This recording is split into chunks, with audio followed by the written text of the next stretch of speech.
Good day, dear students. My name is Kadырманова Алтыншаш Курманбековна. Today we are going to speak about the age of critical realism. The points of today's lecture are the English literature in the Victorian period, historical and social context, and the second point, literary context, Charles Dickens, William Thackeray, Bronte sisters, Thomas Hardy, and Oscar Wilde. Let's speak about historical and social context. The 19th century in Britain is often referred to as the Victorian era because it corresponds with the reign of one of the country's best loved Queen Victoria. Queen Victoria was the monarch of the United Kingdom of Great Britain and Ireland from 20 June 1837 until her death. Victoria was daughter of Prince Edward. She inherited the throne at the age of 18 after her father's three elder brothers had all died, leaving no legitimate surviving children. Victoria married her first cousin, Prince Albert, in 1840. Their 9 children married into royal and noble families across the continent, earning Victoria the nickname the Grandmother of Europe. The United Kingdom was already an established constitutional monarchy in which the sovereign held relatively little political power. The real business of running the country was left to Parliament. However, Queen Victoria became a symbol of all that was good and glorious in 19th century Britain. She was a national icon identified with strict standards of personal morality. Her simple and virtuous behavior made the monarchy more popular than it had ever been before. In the 19th century, Britain became a world power. After Napoleon's defeat at Waterloo in 1815, the country was not involved in a major European war until World War I began 1914. The empire grew steadily, and by the beginning of the 20th century, Victoria was Queen Empress of more than 200 million people living outside Great Britain. Britain's foreign trade was higher than that of France, Germany, Italy, and the United States put together, and the pound for the internationally recognized unit of currency. While Britain was at the height of its wealth, power, and influence, large sections of its population lived and worked in appalling conditions. The Industrial Revolution created a new urbanized society. The process of the industrialization quickened as more factories were built, particularly in the north of England. Heavy engineering, machine tool production, and the highly mechanized cotton and wool industries resulted in ever greater numbers to towns and cities. The rapid growth of cities made them dirty and disorderly. The term Victorian has come to stand not only for a period of time but also for a particular outlook on life. And that particular outlook consisted in respect to the regulations, the qualities of the modern man and the modern woman, especially were described in semi-religious tracts. Women were expected to be frail, fainting, prudent, and proper.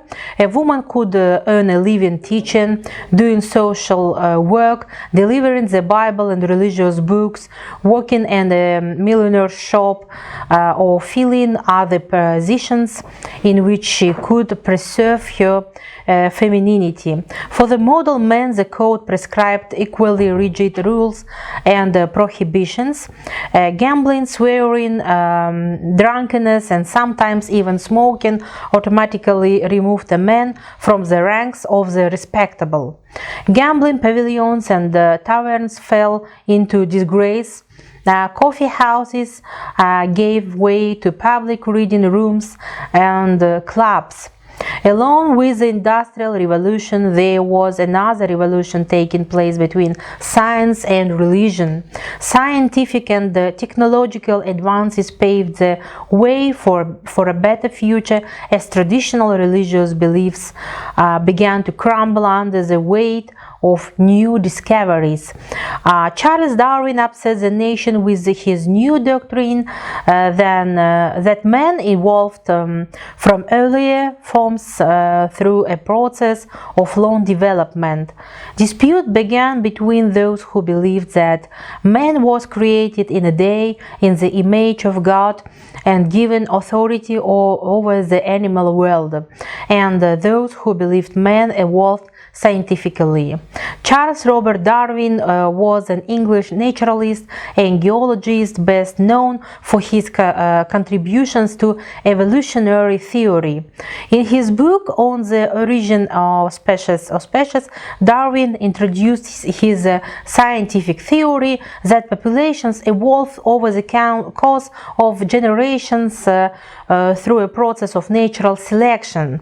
The new theories, together with many political, economic, social, and ideological development, changed subsequent thought and literature dramatically. Let's speak about literary context. As the Renaissance is identified with dream and romanticism with poetry, the Victorian age is identified with the novel. Though poetry and dream were certainly distinguished, it was the novel that proved to be the Victorian special literary achievement. There are several reasons for the triumph of fiction: the rapid growth of middle class and improved education system, a falling book prices, popularity of public libraries, the growth of the number of women readers and writers.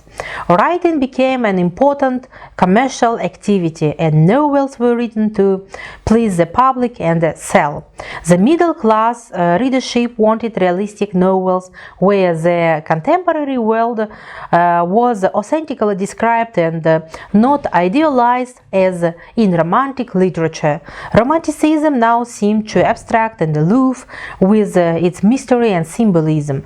The social circumstances had changed. Everyday life demanded a new presentation of the social problems. Hardships and suffering of the common people were described in realistic prose. Literary realism is a trend beginning with mid-19th century literature and extending to late 19th and early 20th century authors towards depictions of contemporary life and social as it was or is. Realist authors opted for depictions of everyday and banal activities and experiences instead of romanticized of similarly stylized presentation. The Victorian novel's most notable aspect was its diversity. Charles Dickens emerged on the literary scene in the 1830s, confirming the trend for serial publication. Many early Victorian novels first appeared in periodicals. To bridge the gap between one installment and the next, writers had to create highly memorable characters, and episodes usually ended with a cliffhanger technique, which is still used in today's soap operas. Writers received immediate feedback from their readers and could fashion their work to satisfy the public taste. Dickens wrote vividly about London life and the struggles of the poor, but in a good-humored fashion which was acceptable to readers of all classes. Charles Dickens exemplifies the Victorian novelist better than any other writer.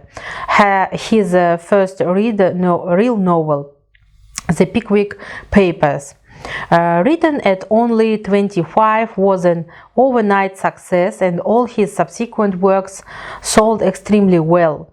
He was in effect a self-made man who worked hard to produce exactly what the public wanted. While Dickens exposed the evil of society, he never lost his sense of optimism, and many of his novels had happy endings with all the loose ends neatly tied. During the Victorian era, William Thackeray was ranked second only to Charles Dickens was. He was Dickens' great rival at the time. Dickens, with the title education and less interest in literary culture, rejoiced in the ideas of democracy and social justice. Thackeray, well-born and well-bred, with artistic tastes and literary culture, looked skeptically and changing life around him. He found his inspiration in a past age and tried to uphold the best traditions of English literature. In his books, Thackeray was inclined to use 18th century narrative techniques such as omniscient narrator, digressions, and direct addresses to the reader. Thackeray began as a satirist and parodist, writing works that displayed his attraction to raffish characters. He is best known for his novel Vanity Fair, or A Novel Without a Hero, a panoramic survey of English manners and human frailties set in the Napoleonic era. It is an example of a form popular in Victorian literature, the historical novels in which very recent history is depicted. Thackeray himself distinguished his work from the sentimentality of Dickens. His Vanity Fair is a satire of society as a whole, characterized by hypocrisy and cunning. It is not a reforming novel. Thackeray didn't believe that anything like reforms or morality could improve the nature of society. He continually compares his characters to actors and puppets. Thackeray liked people, but he also thought they were weak, vain, and self-deceived. The Victorian interest in the social life led to the popularity of the novel of romance. Elizabeth Gaskell wrote Granford, producing a charming picture of Victorian village life and the complex studies of family life in Wives and Daughters. Jane Eyre and Villette by Charlotte Bronte expressed the daily life of ordinary young women. Bronte also took a step towards the description of women's passion in her novels.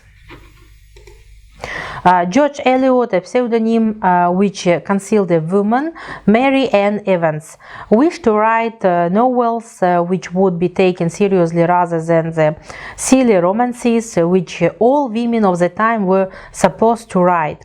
She was one of the most learned of the Victorian novelists. Her novels are celebrated for their realism and psychological insights.